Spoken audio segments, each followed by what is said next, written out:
You, John Fitzgerald Kennedy, do solemnly swear.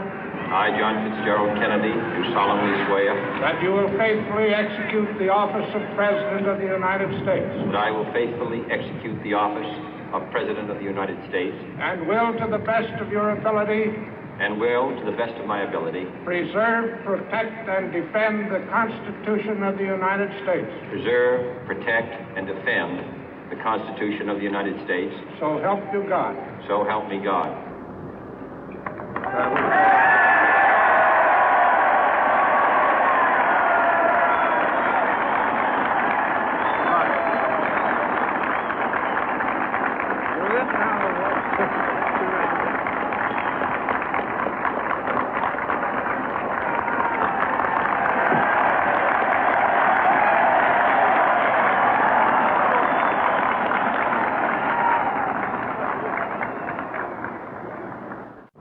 Vice President Johnson, Mr. Speaker, Mr. Chief Justice, President Eisenhower, Vice President Nixon, President Truman, Reverend clergy, fellow citizens.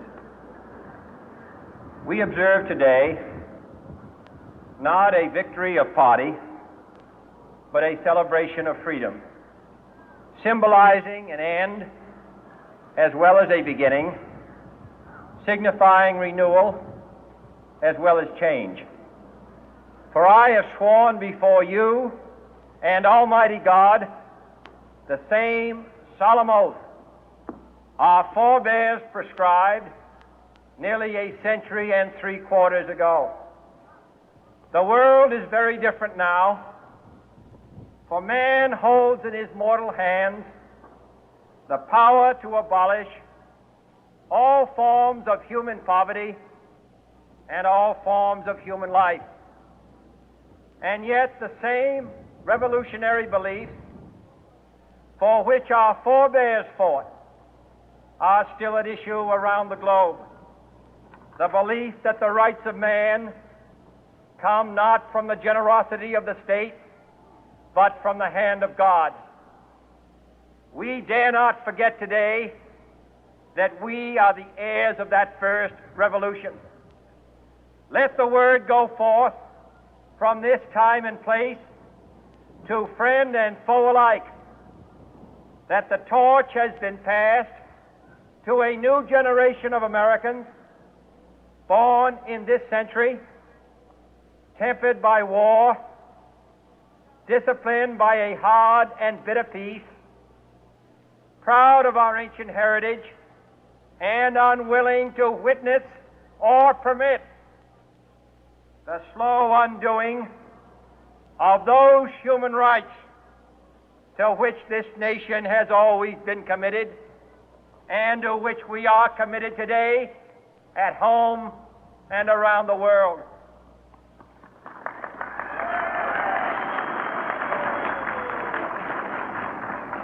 Let every nation know, whether it wishes us well or ill, that we shall pay any price, bear any burden, meet any hardship, support any friend, oppose any foe to assure the survival and the success of liberty.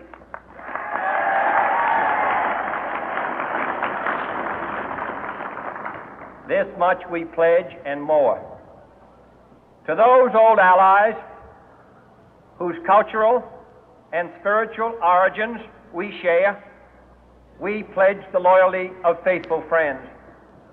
United, there is little we cannot do in a host of cooperative ventures. Divided, there is little we can do, for we dare not meet a powerful challenge at odds and split asunder. To those new states whom we welcome to the ranks of the free, we pledge our word that one form of colonial control shall not have passed away, merely to be replaced by a far more iron tyranny. We shall not always expect to find them supporting our view, but we shall always hope to find them strongly supporting their own freedom, and to remember that in the past, those who foolishly sought power by riding the back of the tiger ended up inside.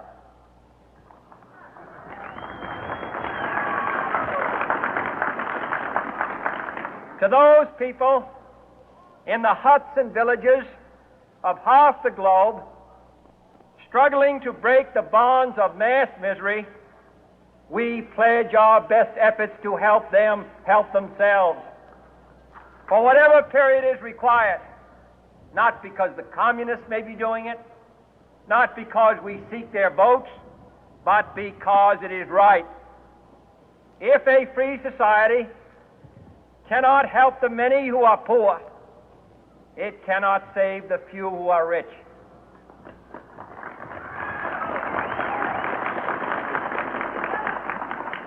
To our sister republics south of our border, we offer a special pledge to convert our good words into good deeds, in a new alliance for progress, to assist free men and free governments in casting off the chains of poverty. But this peaceful revolution of hope cannot become the prey of hostile powers. Let all our neighbors know that we shall join with them to oppose aggression or subversion anywhere in the Americas. And let every other power know that this hemisphere intends to remain the master of its own house.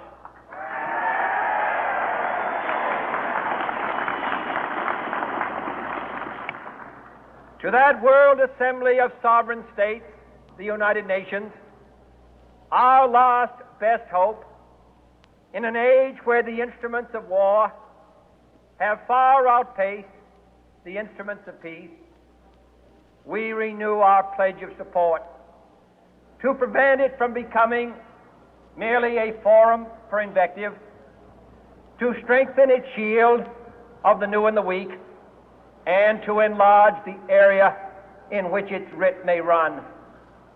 Finally, to those nations who would make themselves our adversary, we offer not a pledge, but a request that both sides begin anew the quest for peace. Before the dark powers of destruction, unleashed by science, engulf all humanity in planned or accidental self-destruction, we dare not tempt them with weakness, for only when our arms are sufficient beyond doubt can we be certain beyond doubt that they will never be employed.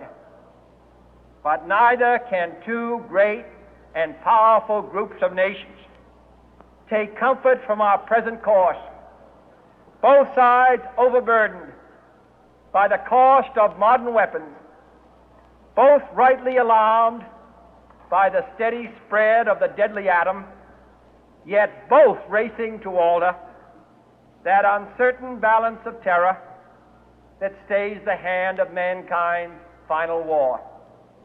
So let us begin anew, remembering on both sides that civility is not a sign of weakness, and sincerity is always subject to proof.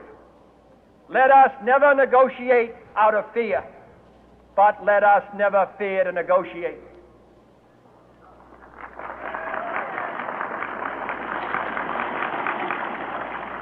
Let both sides explore what problems unite us, instead of belaboring those problems which divide us.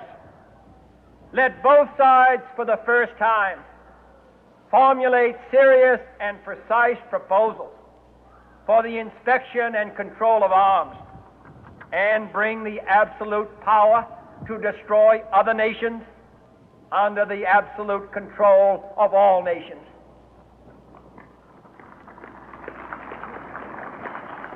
Let both sides seek to invoke the wonders of science instead of its terrors. Together, let us explore the stars, conquer the deserts, eradicate disease, tap the ocean depth, and encourage the arts and commerce. Let both sides unite to heed in all corners of the earth the command of Isaiah to undo the heavy burden and let the oppressed go free. And if a beachhead of cooperation may push back the jungle of suspicion, let both sides join in creating a new endeavor, not a new balance of power, but a new world of law, where the strong are just and the weak secure and the peace preserved. All this will not be finished in the first 100 days, nor will it be finished in the first 1,000 days, nor in the life of this administration, nor even perhaps in our lifetime on this planet. But let us begin.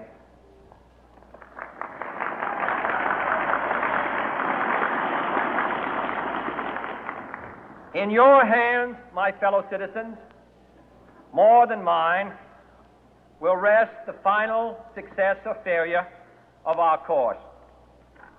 Since this country was founded, each generation of Americans has been summoned to give testimony to its national loyalty. The graves of young Americans who answered the call to service surround the globe. Now the trumpet summons us again, not as a call to bear arms, though arms we need,